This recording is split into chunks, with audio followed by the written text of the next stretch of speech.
February 21, 1945, the black sands of Iwo Jima burned hotter than any forge on Earth. Corporal Harold Keller pressed his body flat against the volcanic ash, the ground vibrating with machine gun bursts. Smoke mixed with sulfur until it felt like breathing fire. His flamethrower sputtered empty. The bunker ahead was still alive, spitting death at everything that moved. Behind him, the platoon was pinned. The radio crackled uselessly under the roar. Someone shouted, "Fall back!" But Keller didn't move. He just looked at the hill Mount Suribachi rising above the carnage like a jagged black monument to death. Every assault so far had failed. Every Marine who tried to reach that bunker had died before getting 10 yards. The air reeked of burning flesh, the ground slick with ash and blood. Keller's heart hammered as he reached for a satchel charge. His hand trembled once, then steadied. "If I don't move, nobody leaves this beach alive," he muttered. The words weren't brave, they were a verdict. He crawled forward, inch by inch, through fire and shrapnel, clutching an explosive that would either silence the bunker or end him with it. His brothers behind him watched in disbelief as one man advanced into hell itself. What none of them knew was that this single suicidal crawl, this act of madness and defiance, would clear the path to history's most iconic photograph, the raising of the flag on Iwo Jima. Long before Harold Keller's desperate crawl across the ash, the battle for Iwo Jima had already been decided not by bullets, but by necessity. The island, a tiny speck of volcanic rock just 660 miles from Tokyo, was the most valuable piece of real estate in the Pacific. From its airfields, Japanese fighters launched intercept missions that slaughtered American bombers on their way to Japan. Capturing Iwo Jima meant saving thousands of airmen and bringing the war to Japan's doorstep. But the price would be unimaginable. General Tadamichi Kuribayashi, commander of Iwo Jima's 21,000 defenders, knew he couldn't win. His goal was simple: to kill 10 Americans for every Japanese soldier lost. He had transformed the island into an underground fortress, 11 miles of tunnels, 1,500 bunkers, and hidden artillery pieces that could vanish after every shot. Mount Suribachi was its heart. When the Marines landed on February 19th, they expected a quick victory. Intelligence said 3 days. It would take 36. The first wave found no resistance, just eerie silence. Then the volcano erupted in fire. Machine guns, mortars, and hidden cannons tore through the black sand. Hundreds died before reaching the seawall. For the 28th Marine Regiment, Suribachi loomed like a living thing. From its summit, Japanese spotters directed deadly fire. Every move was watched, every mistake is punished. The men soon understood this wasn't just another island. It was a fortress designed to make them bleed for every inch. By February 21st, they were pinned between the sea and the mountain.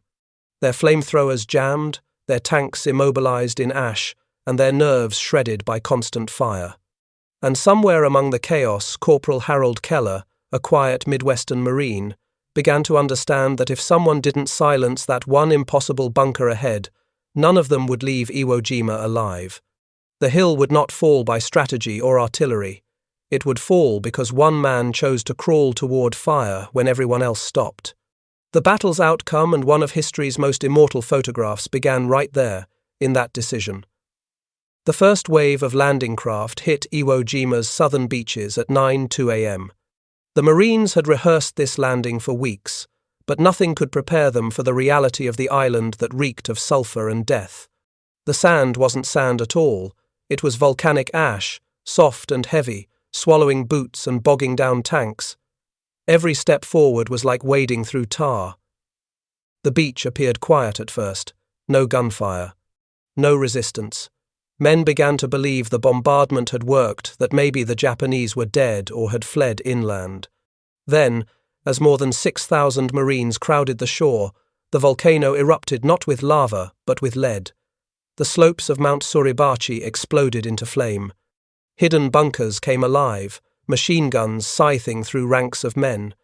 Mortars fell like rain, each explosion flinging hot ash and flesh into the air. One Marine described it later. It felt like the entire island had turned into a single weapon.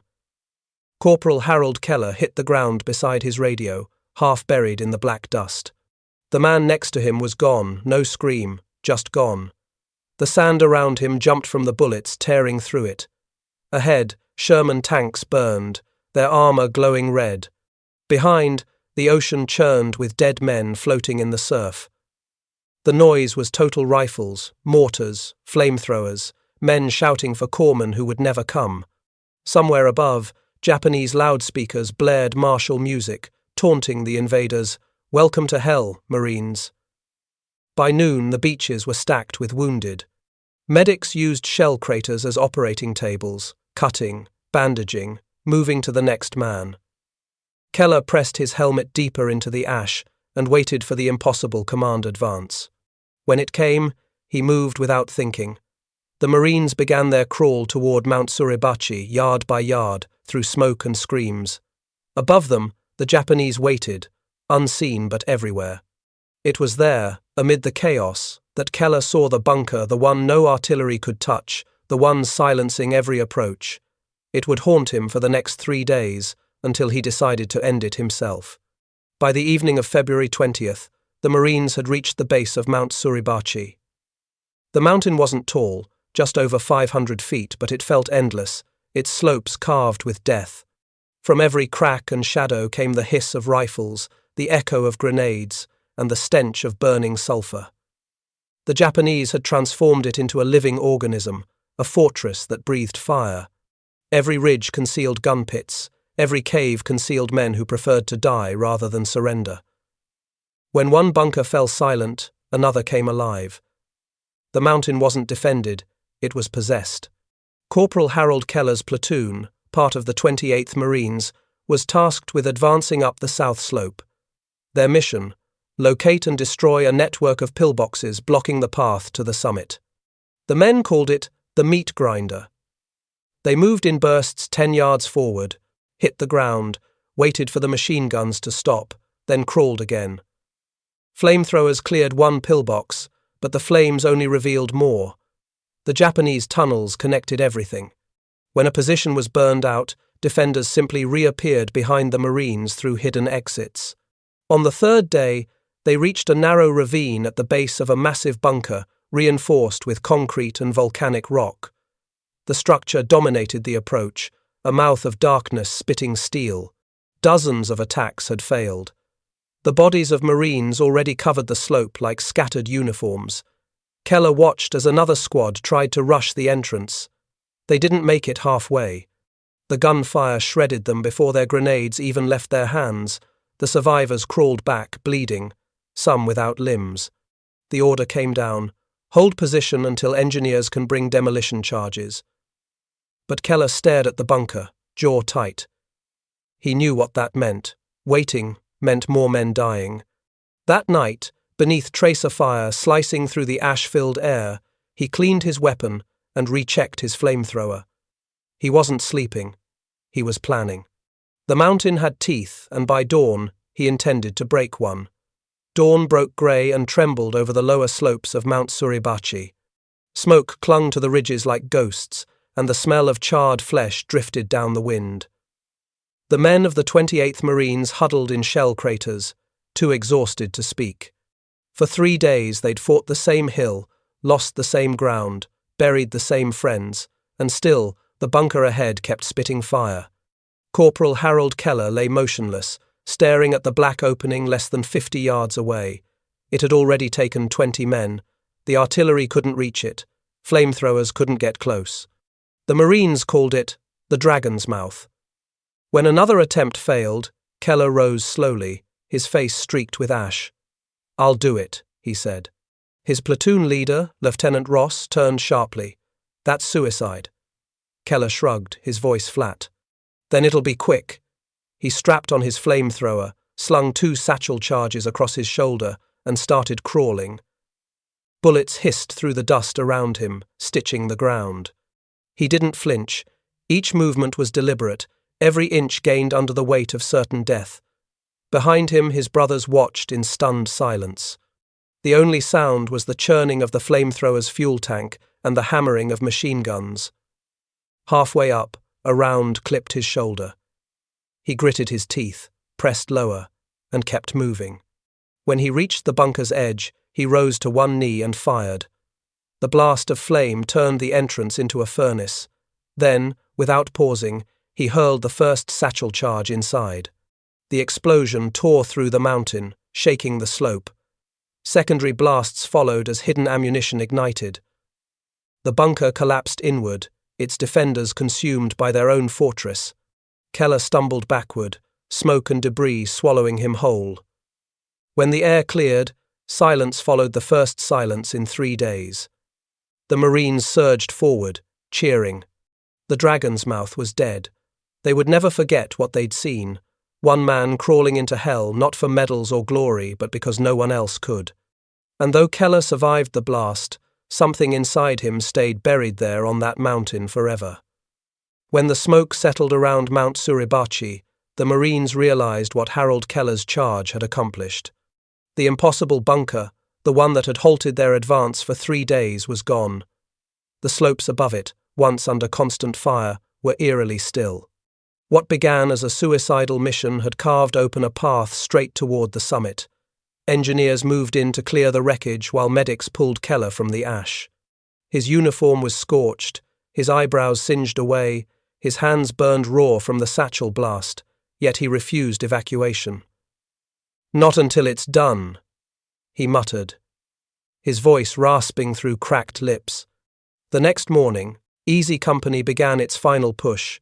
For the first time since landing, they could move in daylight.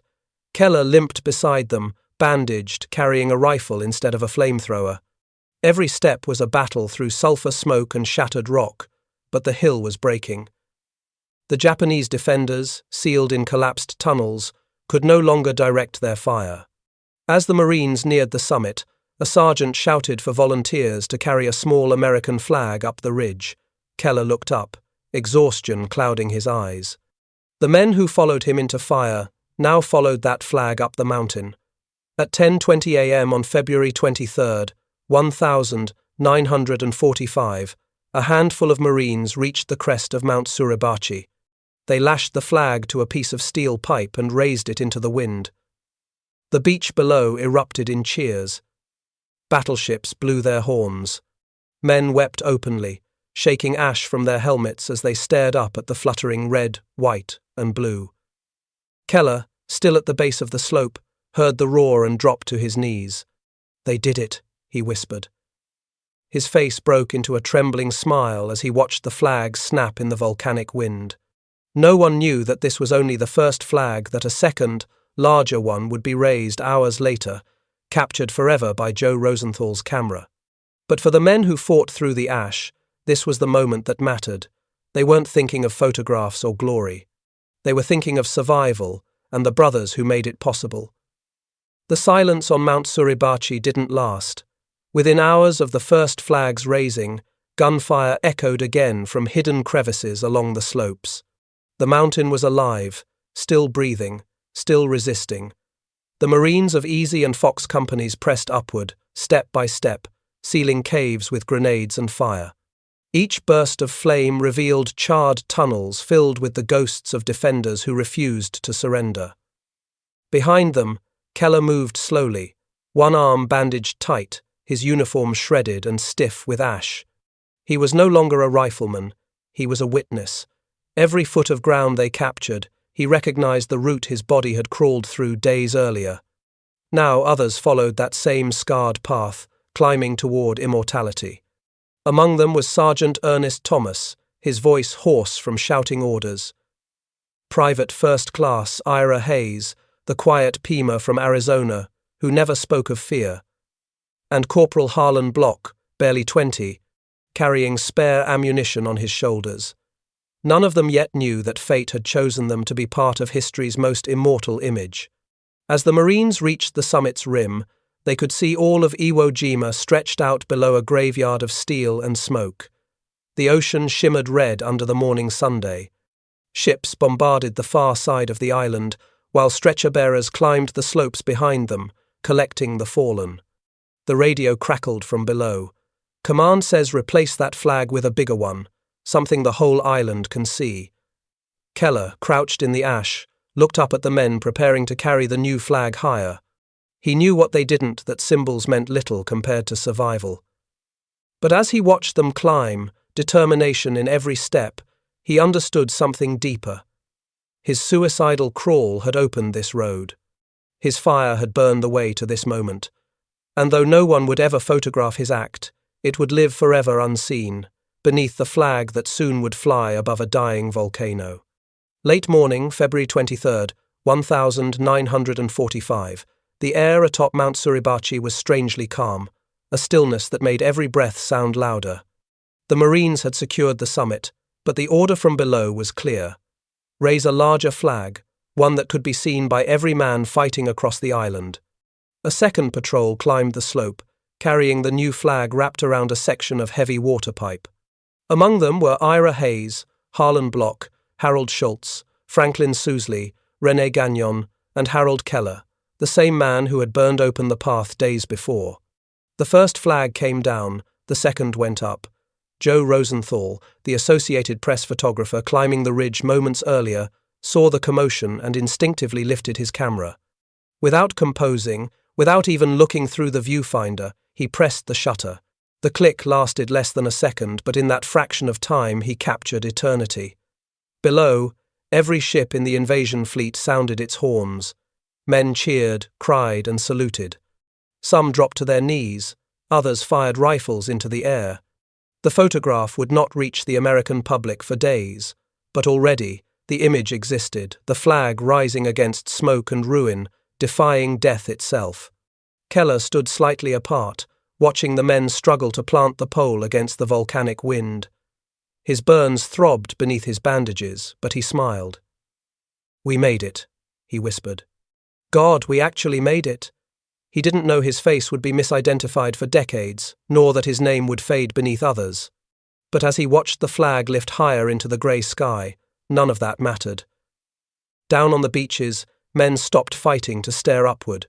Wounded soldiers propped themselves on rifles just to see it. Even Japanese snipers paused their fire for a moment.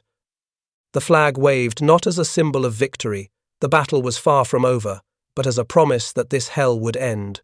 In that single motion, 6 men straining against wind and gravity, America found an image of unity, sacrifice, and endurance. But for Harold Keller, it was simply the proof that his suicidal crawl had not been in vain. For a few precious hours after the flag rose, the Marines believed the battle might be over. The cheering on the beaches, the horns from the ships, the sense of triumph, it all felt final. But Mount Suribachi was only one hill on a cursed island. Beyond its slopes stretched the real battlefield, miles of tunnels, ridges, and bunkers filled with men who refused to die. The Japanese counterattacks began before sunset. Mortars whined down from unseen cliffs, cutting through men who had celebrated that morning. Snipers, hidden in volcanic cracks, picked off Marines as they carried ammunition or wounded. The black sand turned red again. Iwo Jima had no rear line, no safety, only constant exposure and exhaustion. Harold Keller lay in a makeshift medical post near the slope he had conquered. His burns were blistered, his shoulder bandaged, but he refused morphine. Every explosion outside made him twitch, as if the mountain still had claws. The corpsman beside him whispered, "They said it's over up there." Keller shook his head. "It's never over on Iwo." Below Suribachi, waves of fresh Marines landed daily reinforcements for a battle that seemed endless. They passed wrecked tanks half buried in ash, bodies wrapped in ponchos, and weapons melted into the sand. The cost of that one flagpole was measured not in metal, but in blood. By March 1st, more than 5,000 Americans were dead, 17,000 wounded, and the island still not secure. Of the 21,000 Japanese defenders, nearly all would perish, many by their own grenades. In the days that followed, Keller watched as the dead were buried in long, straight rows along the beach. Each grave is marked by a simple cross. When the wind blew in from the sea, it carried the smell of fuel, ash, and salt, the scent of a victory too costly to celebrate. From his stretcher, Keller could still see the small shape of the flag above Suribachi, waving faintly through the smoke. To the world, it would soon become a symbol of courage. To him, it was something else entirely, a reminder of the brothers he left buried beneath that mountain. He had lived through the charge, but part of him remained up there among the fire, the ash, and the ghosts that refused to leave. When the famous photograph reached the United States, it electrified a nation exhausted by war. The image of 6 Marines raising the flag on Mount Suribachi appeared in newspapers from coast to coast. It was hailed as the symbol of victory, of courage, of unstoppable American resolve. But for the men beneath that flag, the glory was tangled with guilt, confusion, and loss. In the hospitals of Guam and Honolulu, survivors like Harold Keller lay bandaged, watching nurses pin copies of the image to the walls. Every visitor pointed and said the same thing: heroes. Keller stared at the photograph for hours, tracing faces he could barely recognize. He knew the truth that 3 of those men were already dead. Harlan Block had been killed by a mortar blast just days after the photo. Franklin Sousley fell to a sniper near Hill 362. Sergeant Mike Strank, the steady voice that had led them up the mountain, was gone before he ever knew he'd become immortal. Only 3 flag raisers survived the island: Ira Hayes, Rene Gagnon, and Harold Keller, and even they would carry invisible wounds. Hayes, the quiet Pima Indian, couldn't reconcile the fame with the horror. When people called him a hero, he said softly, "The real heroes are still on Iwo." Gagnon, thrust into parades and speeches, grew hollow inside, haunted by faces he couldn't forget. Keller, still recovering from his burns, said nothing at all. He avoided interviews, cameras, and questions. To him, the photograph was not a triumph. It was a tombstone. Back on Iwo Jima, the battle raged for another month. The flag atop Suribachi still fluttered, but below it, Marines fought yard by yard across the plateau called the Meat Grinder. By the time the island was declared secured, 26,000 Americans were dead or wounded. Yet the photograph endured, printed, painted, and immortalized in bronze. It became the rallying cry for a nation, raising billions in war bonds. But to the men who had stood in that volcanic ash, it was something quieter, a reminder of the price of that moment. For Harold Keller, it was proof that sometimes the world's most iconic victories are built upon the bodies of men who never lived to see them. By the time Harold Keller returned home in late 1945, America had already made legends out of ghosts. The photograph had been sculpted, printed, and stamped onto posters. It was everywhere, in shop windows, on recruitment offices, and painted across train cars, yet no one knew Keller's name. The Marine Corps, desperate for heroes, had misidentified him, crediting another man. He didn't correct them. In Cedar Rapids, Iowa, Keller walked the quiet streets as if nothing had happened. Neighbors greeted him with smiles, unaware they were passing one of the faces that had defined the war. His burns had healed, but the nightmares hadn't. Every time he closed his eyes, he saw the mountain again, the smoke, the screams, the moment before the shutter clicked. When he looked at the newspaper photo framed in a diner window, he saw ghosts instead of glory. Each man in that picture had carried the weight of 1,000 others who never came home.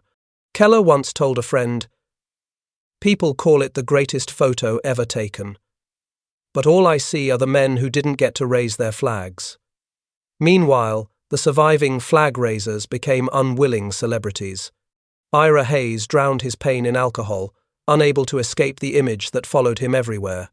Rene Gagnon toured the country for war bond rallies, standing before cheering crowds while wondering if any of them truly understood what Iwo Jima cost. Keller avoided all of it.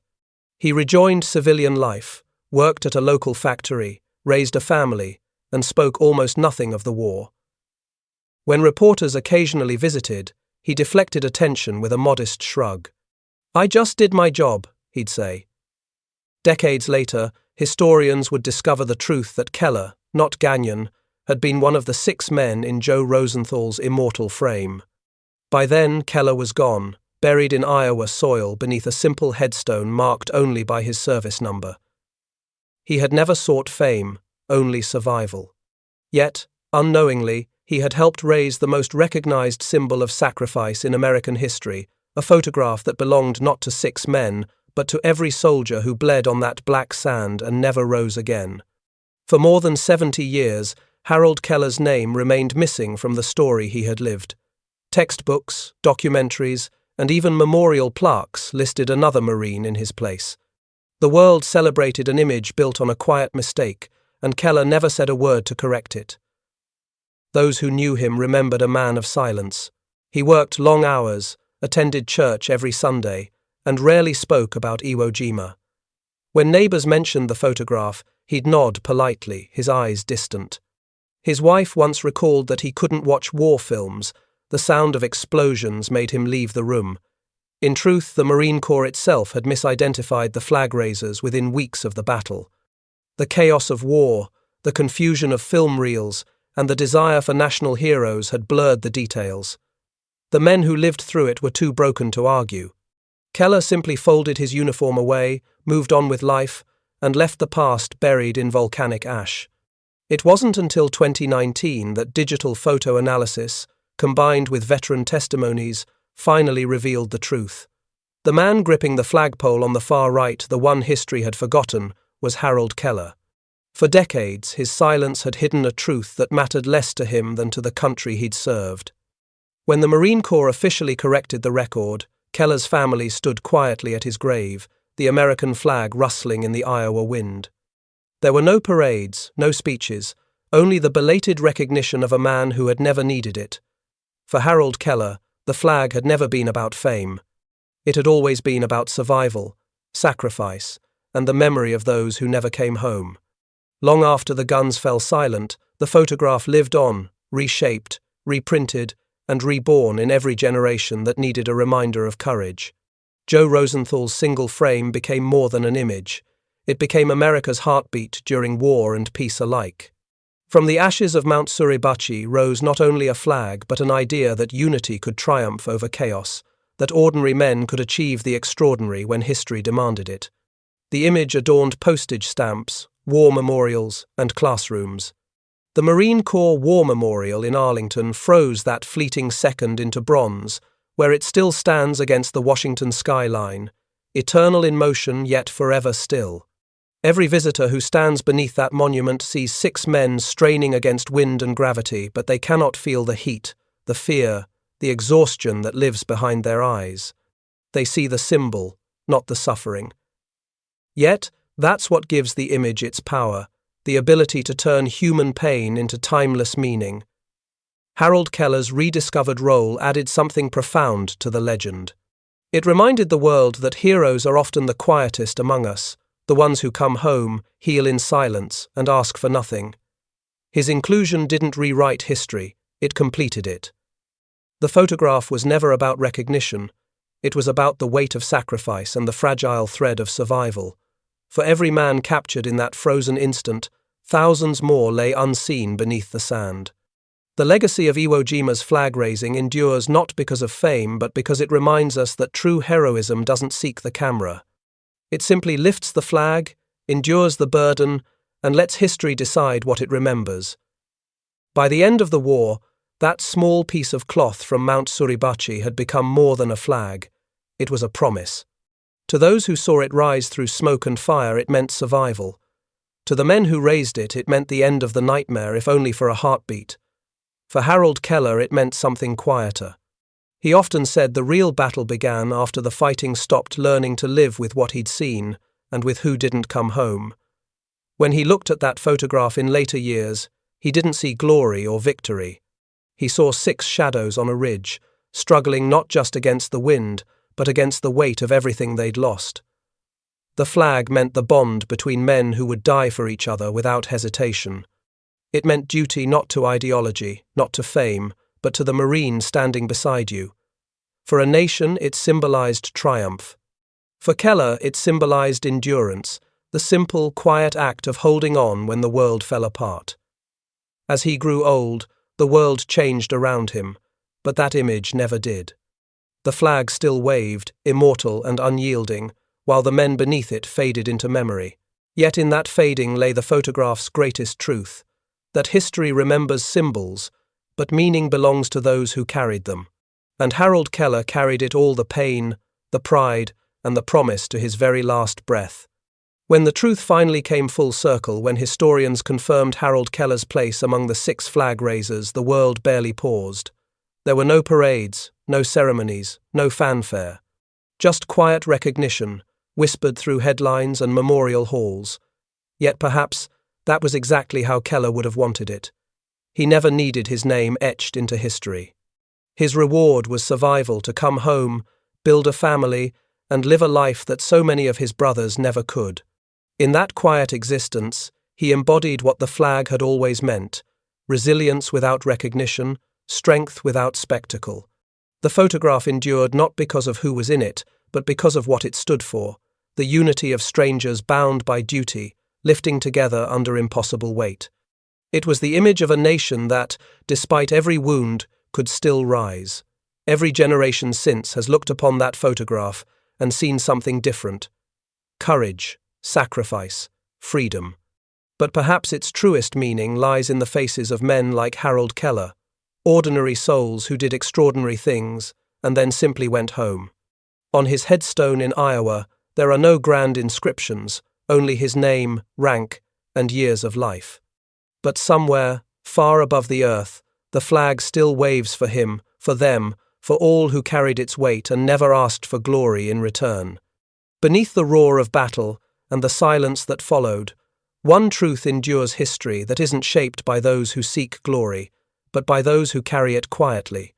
Harold Keller's courage reminds us that true heroism doesn't need recognition to be eternal. Every act of bravery, every flag raised against impossible odds, builds the world we live in today. If stories like this move you, stories of forgotten courage, human endurance, and the unseen faces behind history's greatest moments, then subscribe. Because some legacies deserve to be remembered, and it's time the world finally heard them.